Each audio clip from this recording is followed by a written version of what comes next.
Hi, this is Kentucky Governor Matt Bevin. I want to give you a quick update on House Bill number 5. You might know it by its House bill name. This was a bill that was passed this year by our legislature, overwhelmingly supported by Republicans and Democrats alike.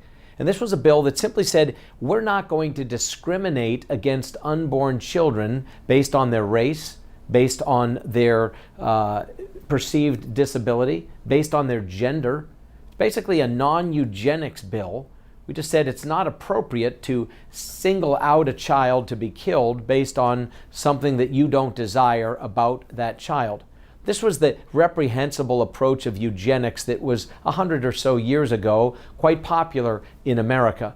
It was what Margaret Sanger, the founder of Planned Parenthood, was a big proponent of, I should say. She was somebody who thought that certain people were undesirable, that she considered people who were of color, people who were immigrants, people that were poor, to be somehow unworthy of being allowed to procreate. So she wanted to kill these people, eliminate them from the gene pool, because she felt that they were watering down humanity.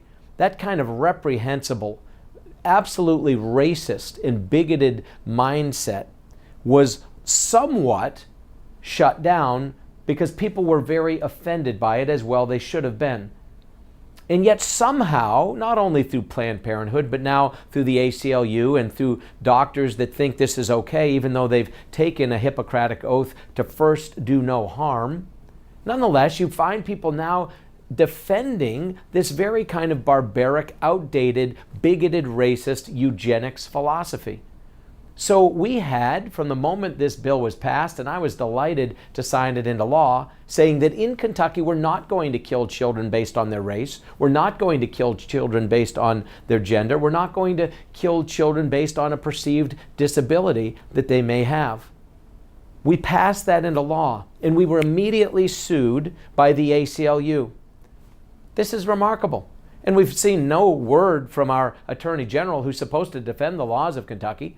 He's been silent on this, hasn't had a peep to say. It pretty much speaks volumes about his thinking on this. I just want you to know this.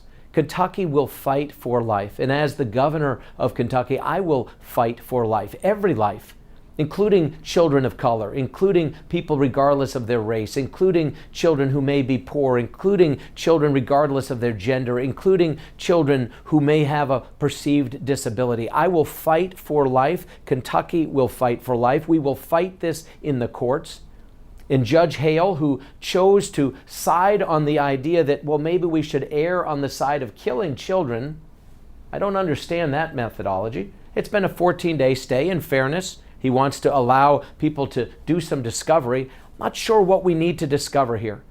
You're either for life or you're not for life. And Kentucky will defend every single life because we are Kentucky.